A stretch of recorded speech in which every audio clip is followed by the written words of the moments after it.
Good morning, everybody. Welcome back to Mornings with Loretta. And as you have probably experienced, and I recently experienced this twice, once last year, once this year, sharing a car can create stress, a bump literally in the road for even the best relationships. So we have with us relationship marriage expert Elizabeth Earnshaw, and she and Mazda, one of our favorite brands, have teamed up, and there was a new car compatibility study about relationships and what happens in a car. So, who better than to do this conversation this morning is Elizabeth Earnshaw. Welcome to Mornings with Loretta.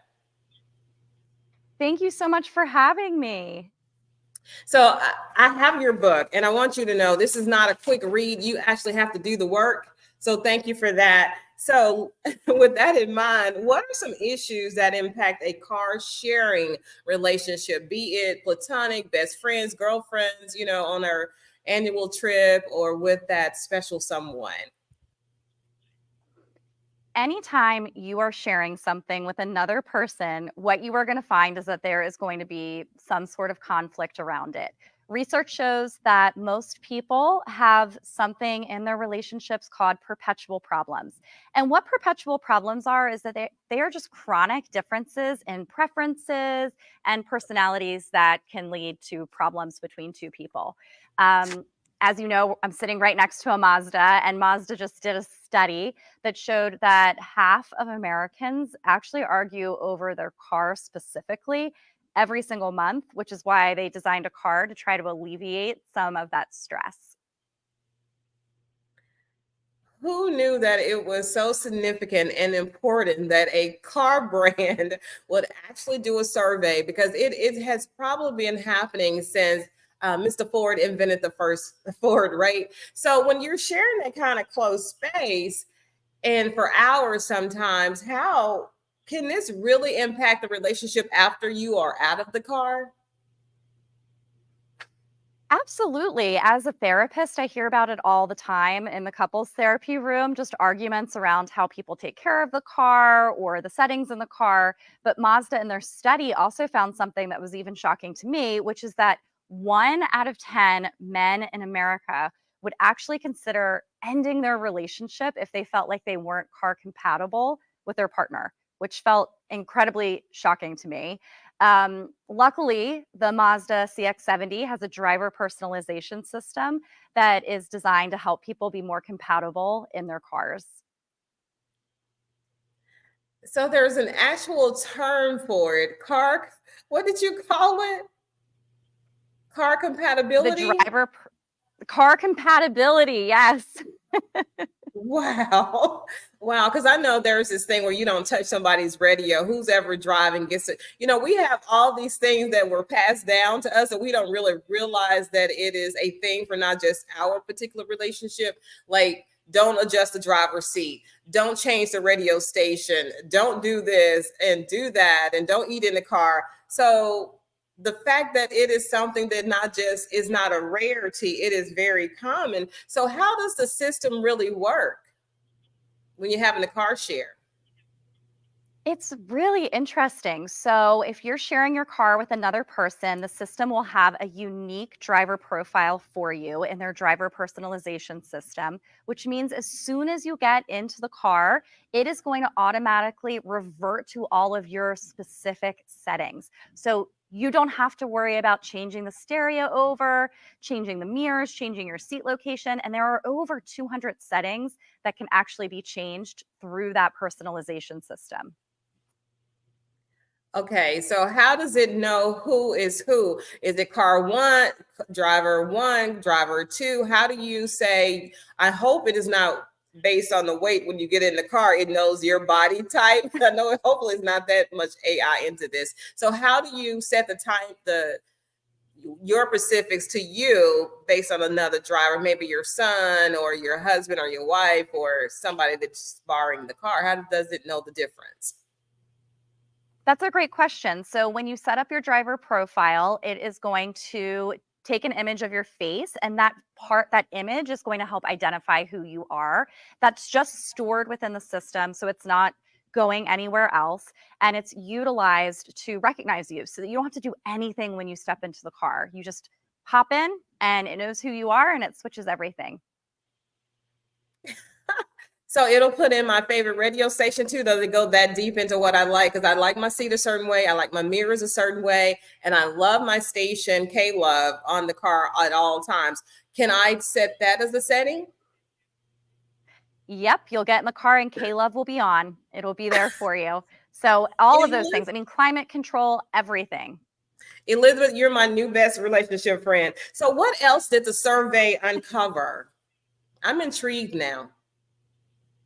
Another interesting thing that the survey uncovered is that 1 in 4 Americans are arguing about their cars so much that they said that just to avoid those arguments, they would clean their car every single week, which feels pretty extensive to me. So clearly, that conflict is really irritating a lot of people. Luckily, with the Mazda CX-70, there is so much cargo space that you can easily organize the car, you can keep it clean, and you can have all of your things in it, whether you have sports equipment, yoga equipment, gardening supplies, it all fits in there. They've got an amazing sub trunk space, so you can just like put it away. So it's a great, it has everything you need in order to stay organized. Okay, so let me ask you this, and it just happened. So I have two phones, and my car can only recognize, well, maybe it does recognize both of them at the same time. So on those settings, will my conversations or my numbers be stored in that setting where other people can see it that's getting in the car, or is it just when I get in, I know what my phone says and who's my text messages and all that? I'm just trying to protect people that may not be doing the right thing all the time.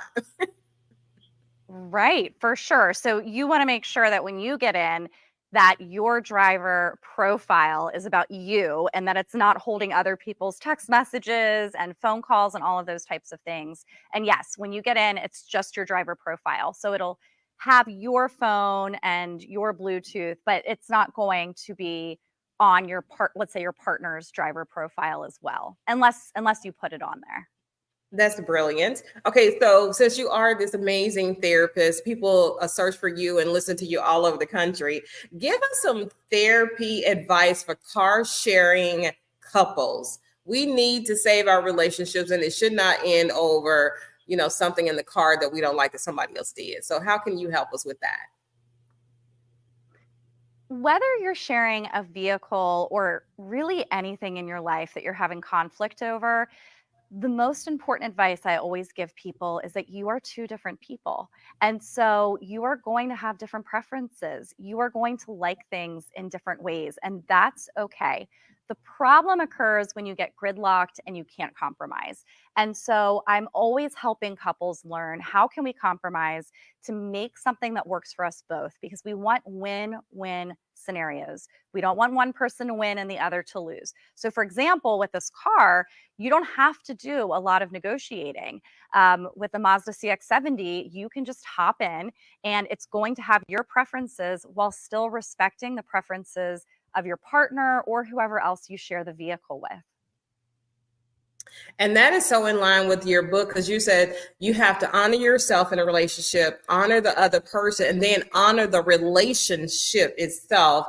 And I don't get very far because I really have to read stuff over and over because it's really all in my face, all in my business. So thank you for that. So this book, I Want This to Work, is the book I'm referring to. So where can we go for more information? If you want more information on the car, you can visit mazdausa.com. And if you'd like some more relationship advice, you can find me on Instagram at Liz Listens. I've already followed you on Instagram and LinkedIn, I guess, and then I have your book. So I have some questions. I will be DMing you because I have questions. Thank you, Elizabeth. I would love that. And for sharing this valuable information that can potentially and will save relationships, at least some of those arguments, right? So thank you, Mazda, as well. Until the next time, Miss Elizabeth, we'll see you soon. Thank you so much. See you soon. Bye-bye. So over the last decade, Elizabeth Earnshaw has become one of the nation's most trusted relationship teachers. She is a licensed marriage and family therapist, a clinical fellow of the American Association of Marriage and Family Therapy. She's founded a Better Life Therapy where her team serves thousands of couples each year. And she is the creator of the Instagram account at Liz Listens, where she shares relatable relationship advice. So I definitely recommend hiring a therapist, a counselor, going to see somebody.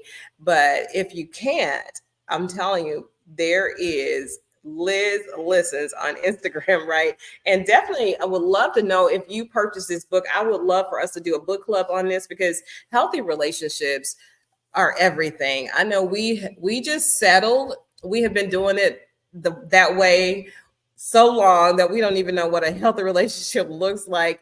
And then sometimes we lose ourselves within the relationship trying to make sure that, there's peace. But is it really peace if you're compromising how you feel all of the time?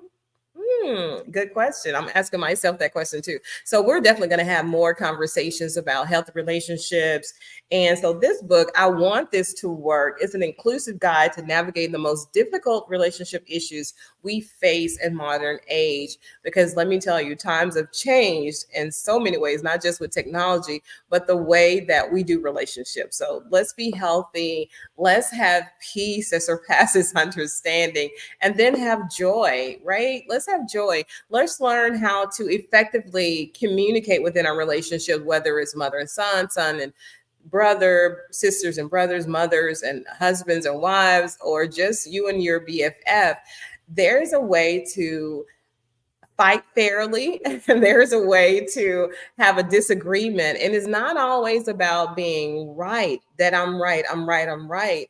It's about making sure that that other person is feeling intact after the disagreement, right? That's so super important. So until the next time, everybody, we'll have more relationship segments coming up next. So we'll see you on the other side.